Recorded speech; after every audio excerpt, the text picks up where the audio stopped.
చిన్నప్పటి నుంచి మనిషికి కొన్ని తీరని కోరికలు, కొన్ని భయాలు, కొన్ని బాధలు ఉంటూ ఉంటాయి.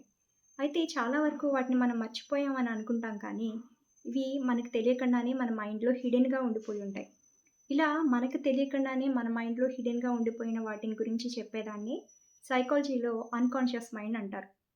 ఈ అన్‌కాన్షియస్ మైండ్ అనేది చాలా ఇంపార్టెంట్. ఎందుకంటే, ఇప్పుడు మనం తీసుకునే డెసిషన్స్ మీద ఈ అన్‌కాన్షియస్ మైండ్ యొక్క ప్రభావం చాలా ఎక్కువగా ఉంటుంది. అంటే సపోజ్ ఒక వ్యక్తిని మనం ఇష్టపడుతున్నాం అనుకోండి. ఒక్కోసారి మనకు తెలీదు. ఆ వ్యక్తి అనేది మనకి ఎందుకు నచ్చుతున్నారో. మేబీ మన అన్‌కాన్షియస్ మైండ్‌లో ఉన్న ఏదో ఒక కోరిక ఆ వ్యక్తి వల్ల తీరుతుంది అని మనకు అనిపించినప్పుడు ఆటోమేటిక్‌గా ఆ వ్యక్తి మీద మనకి ఇష్టం అనేది పెరుగుతుందనమాట.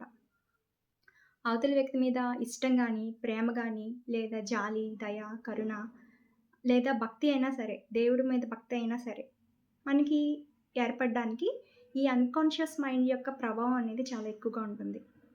ఇప్పుడు మీకు అన్‌కాన్షియస్ మైండ్‌లో అంటే చిన్నప్పుడు ఒక బొమ్మ కొనుక్కోవాలని కోరిక ఉందనుకోండి.